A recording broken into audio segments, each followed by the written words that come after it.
What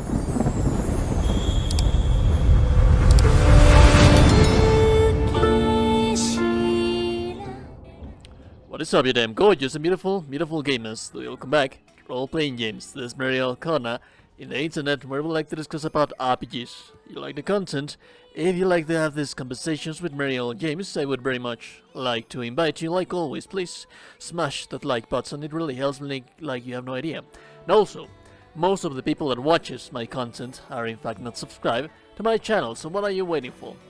Today's guide, we're going to be discussing about the single best weapon to level up in Monster Hunter. Now, I want to make something clear. There is no such thing as a better weapon in Monster Hunter because of the versatility of builds that you can make. We have Sunbreak at dawn. Sunbreak is almost here.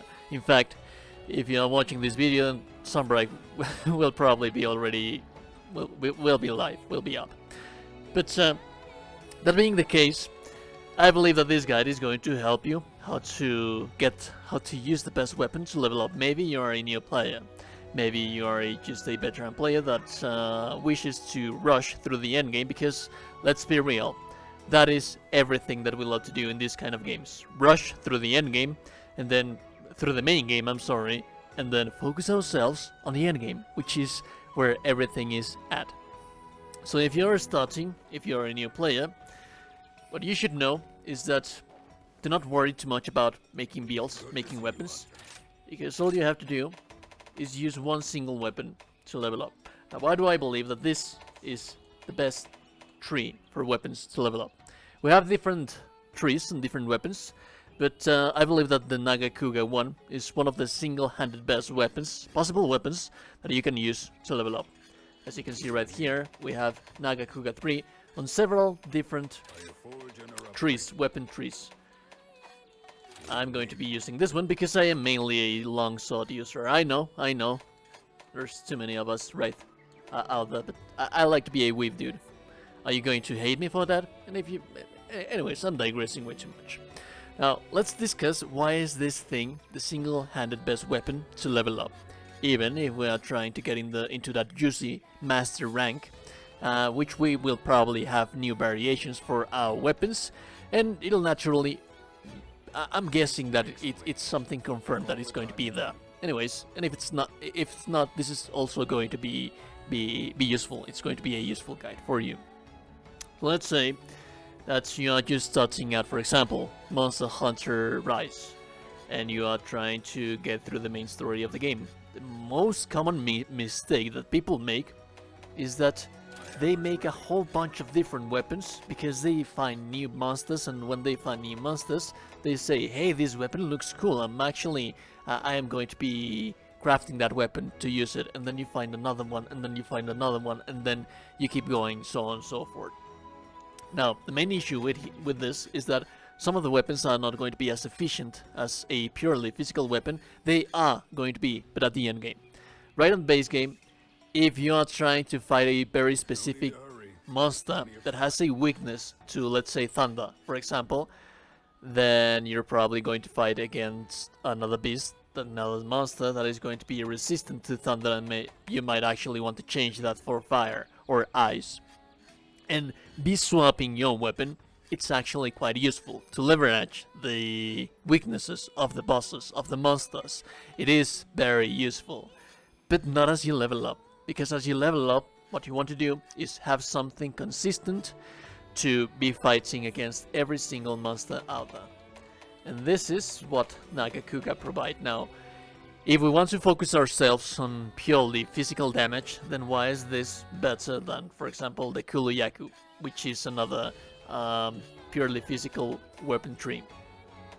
Or maybe, let's say, the Bone Tree, which again, it's a physical weapon tree. What I like so much about this weapon, it's so balanced, dude. It's perfect. In fact, this, when you upgrade it to the maximum level, even when being a rarity 6 level weapon, you can use this through the entirety of the endgame. Like, this could be your main weapon, because all of the upgrades for the Nagakuga tree have affinity. Very high affinity, which is essentially crit ratio, crit chance. They also have nice sharpness, very long durable sharpness, and they do not have the best possible damage. As you can see right here, this has 230, but if you compare to, for example, the bone tree, look at the sharpness of that thing. It's just too fragile. Look at the affinity of that thing. There's no affinity whatsoever. So we are losing indeed quite some damage with the Nagakuga tree, but we are compensating that for not having the necessity to actually sharpen a weapon mid-fight that much, that often. You are going to, but not as much as you would, for example, with the Kuluyaku tree or the bone tree. And also it has so very high affinity. So if you're starting out the game, you are just starting out the game, do not worry too much about killing monsters, just kill Nagakugas to get the first one, the second one, and the third one. Now I'm actually, as soon as Sunbreak becomes available for everyone, I am going to try to find a Nagakuga as fast as possible, because I am going to be using a Nagakuga weapon to rush through the endgame and not have to worry about too much about weaknesses and strengths of the bosses. This is all in all just a very, very rounded weapon. Again, let me make something very, very clear. I am not saying that this is the single-handed best weapon that you can possibly find in the game.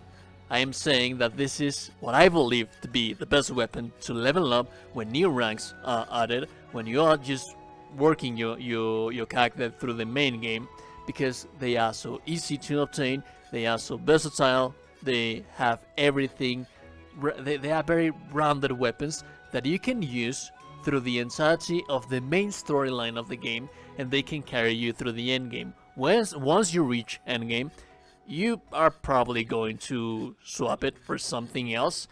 You're probably going to actually make a whole lot of weapons to be able to leverage, again, like I said, those enemies' resistances and weaknesses. When you are fighting against a fire weak boss, then you probably want to use a Wyvern Blade, or even better than that, you should probably want to use the hand-me-down sword, which is an amazing fire-based weapon. But just to level up, I believe that the Nagakuga is the best tree. Another little disclaimer that I want to give you is that when we are speaking about this, let me grab my mouse real fast. When we're speaking about these weapons, we have the Ragnoid Silk Plus. You might believe that you are going to have to fight Ragnoids, the big monster, the big boss, to actually get those, but those come from the mobs, just normal mobs, the little spiders that you find in the lava caverns. Try to find those, and those are the ones that are going to give you this thing. I am giving you that information in case you do not have the crafted tree crafted right now, because you are indeed going to need it to actually, if we have a new variation of this weapon for the master rank, which we should probably have. And if not, then this video is going to age poorly. Anyways, you are going to need those little enemies before actually fighting the rest of the Nagakugas to upgrade your weapon. Anyways, that being said, I hope that you find the information useful. I hope that you liked the video. Remember that if you did, please hit the like button. It really helps me like you have no idea. And subscribe to the channel as well. And remember that... remember that if no one has told you today that you are a gorgeous and beautiful gamer, you are indeed a gorgeous, beautiful gamer. A beautiful person. A beautiful day. Now we see you goddamn gorgeous and beautiful people in the next one. Have a beautiful day and stay safe out there. Goodbye.